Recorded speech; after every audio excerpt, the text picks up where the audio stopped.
right? That puts them out of position. I pop the outside of their shield on purpose on both sides, and it'll make him wary that I'm trying to open him for a body shot with this. And every time he throws a sword shot, my head's blocked already with just that little bit of extension. So I can get up in here and block all this stuff, right? And that's how you block a sword, right there. Boom, boom, and it's this little whippy stuff. And then with a glaive, if you want to step in me normally with a glaive, right? And he's trying to get me. He's having all this, and I'm way faster. So I have better leverage of my weapon. I'm only moving this much. He's moving that huge heavy blade. I'm way faster. And I can come in, wrap it up, and deflect it off my center. And then they're worried about this, and they forget all about that. The first shot I throw is always this. Boom. And if I block that, I go into my defense, which looks weird. They can't kill me. I get out of it, hopefully. I'm throwing really crazy shots, uppercuts at his head, uppercuts into his hip. He'll back out. Now he's still worried about this range. He doesn't know why I'm just letting him walk in. They forget about this. All misdirection. You can't supinate with this because the blade is constant encumbrance at the bottom. But you can pronate a lot really fast. So if you can get here, I'm comfortable here. So if I crowd his weapon, pop in and grab that, this is a way more wieldy weapon. Because I have it back here out of his arm range, you can't even grab it really.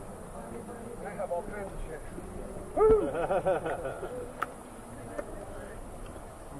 So it's really, like, being a successful tournament blade fighter is all about you learning to utilize every part of your weapon. That's the point you keep driving home. Think outside the box. It's not, oh, what does that guy do? What can I do? You're limited by two things, the rules of the SCA and your own ambition. Period. Illegal shots, fucking throw it. If you're going to throw a spin shot, people are weird about that. Don't spin and kill and peer. They get mad. It's against their rules still. In the Outlands, you can spin, you can jump, you can do whatever the fuck you want. But if you're right here, don't let go. Because then you look like an asshole and you just gave some kid a black eye. What's the next second? Okay. What we call the clap snap is we're setting up. And that's about the range, right? You both prepared. You know, he's got an axe guy or something like that. Like, he's a spear guy, so he's defending himself in his range. He knows he's superior at that. But from here, if I just try to clap out here, it turns into this total super fast flat snap. You can throw it. You just bring your hands together, and you end up in this baseball swing right at his head. Whew. And it is so fast because there's no chamber, there's no big arc. It's going from at rest to the killing blow. You are chambered right here. And that's why I don't have grip tape halfway down my when calf. you're back in boat. I don't have any indicator except my butt spike and the bottom of my blade because I slide my half so much. The beauty of that shot is when I saw you in that stance, I'm like, I'm going to punch you right in the face. Yeah. Not block. Yep. Because that's the bait. That's pretty. You can't get in my body. You're afraid of the short chop, so you don't want to come in. He's going to go at my face.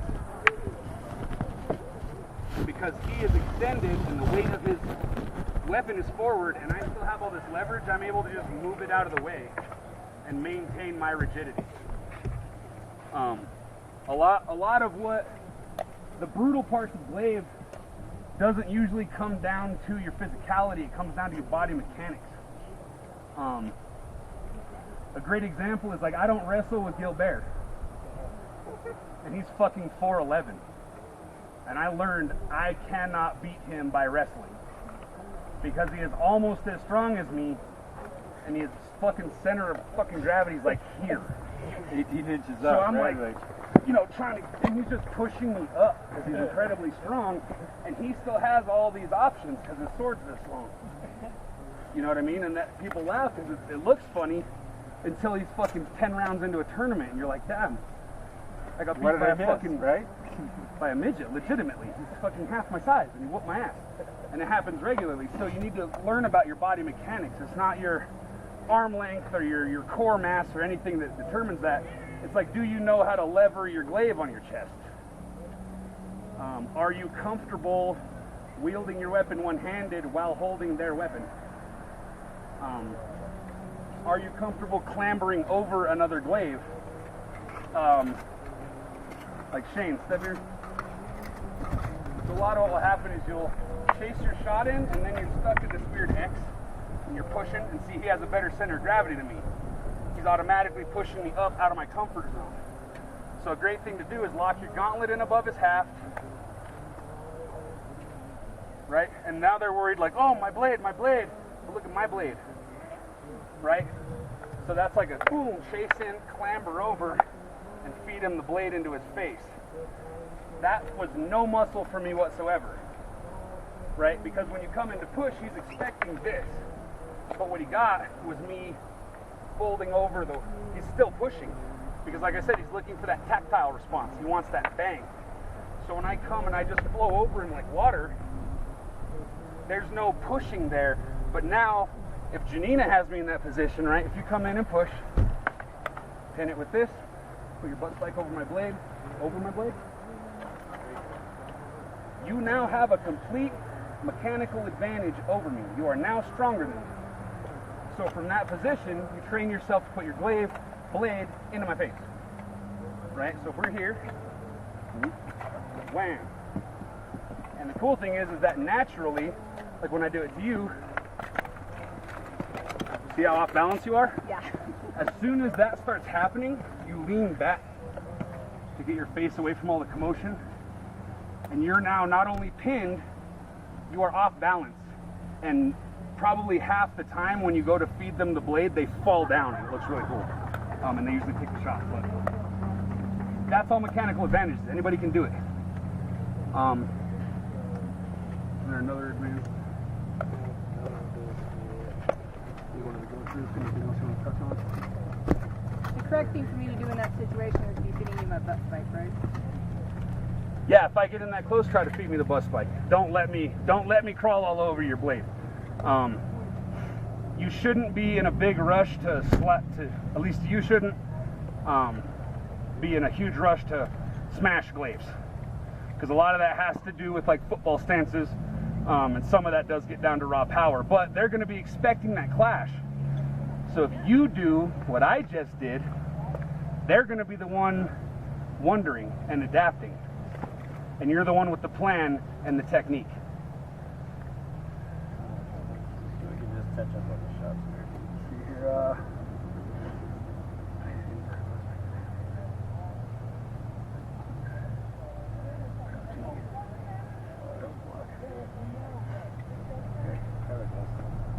all right, cool. Is there any questions about anything I've just covered before we keep moving?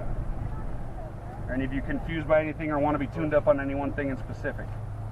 No. Okay. So real quick, we'll just name all the shots that we just covered. Starting with the basic ones. Flat snaps, onside legs and hip shots, shovel shots, and then of course face thrusts and butt spikes. We have bow door. Remember when you throw an offsides, keep that butt spike under your arm armor. You need it to clear your Bazabond or your band brace or whatever it is. So when you're coming across, if this happens, you foul your shot and you're going to hyperextend your elbow. But if you stick it into the pit, that's where the money is. Bow door, hip shot. Right, like I said, that's front of the blade. So, is it best to have this leg forward because that's my out of the best range? Absolutely. You can do this, but that does affect your range. Hinders my range, yeah, totally.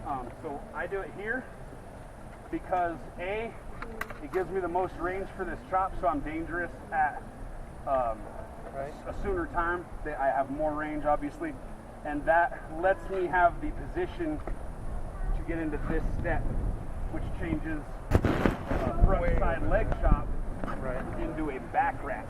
Right. And you can't do that with this hip forward at all. You get better leverage though. So your leg chop is incredibly hard. There is a mechanical danger in when you're coming around for that to accidentally. What, hit him in the leg or in the knee? Yeah. There's always a danger hitting that in the knee. Pop it in the back of the knee. Oh, I aim for the ass. I go way high with the inverted one. With any rep. Yeah, that's with why any you wrap always to the leg, you won't aim hit up. in the knee, though. You should have better technique. See, that's why I said always do the pel work. Right. Do the one-handed pel work. You I fought should some be able guys- to do a 7-shot combo with slow work on your pel. Right.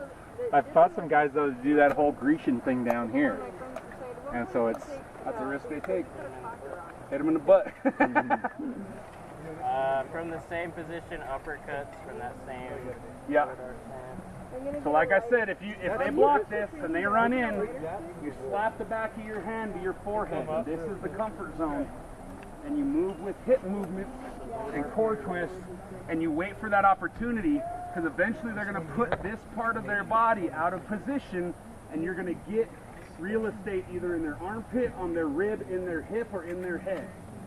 And then from the same position, there's all the inverted butt spike dynamics we talked about. So there's a face pop, a groin shot, a belly poke, which is pretty much the same thing, but you need to get used to extending and blocking in a circle. It's like a little kayak here, right? Everybody knows how to kayak forward. It's a kayak here and popping it back into position, and you're always deceptive about your range. Keep them guessing. Don't ever show them the full length. You want them thinking this is where you stop. This is where they're safe, is right there, so I can get them.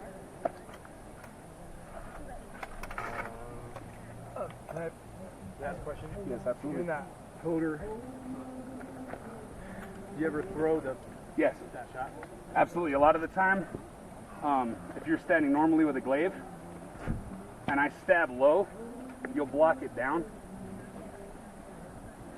You'll generate that inertia. The same thing with Stavros' off-body Molinet. You can step in and stab here, and they'll knock it out of the way. You just stab it in their face. And even if you do it that way, I can spin around. It's just whichever way they generate the force. But yeah, you can go up. I mean, like I said, it's outside the box. It's a legal shot, throw the shot. If I have a reason not to throw it, that reason not to throw it literally might not apply to you. Every fighter's different. Make it work. If it doesn't work, stop doing it. Spin shot dynamics. Okay, like I said, you need to convincingly look like you're terrified and running away. So your first step, your glaive is still over here. When you feel this index, you throw it, take your second step. Your third step will complete your turn. Right, so if I'm fighting a guy here, I turn. Step 1, throw. Step 2, it'll connect with something. Step 3, return to guard. Unless they're still chasing you, then you keep running. Off-body Molinet. Which is what Stavros was talking about. If you're throwing a lot of shots over here, you feel their stuff drifting, or if you throw a face thrust and they knock your glaive violently, continue that arc, bring your blade back behind your head, sink your butt spike into your armpit, land the shot with a hip chamber. Hip chambering adds your weight to your shot, and it gets you out of headshot range. You're ducking, you're in a more defensive position. And then slap, slap, slap. And that's pretty much a really sloppy upwards flat snap when they're not expecting it. It is a cheap shot. Use it. I often throw it from the bow. They should block it's it. range deceiving. I can almost hit Decimus from here with it if I just take a couple steps forward. If he steps forward and I step forward. If I just slap my hands together.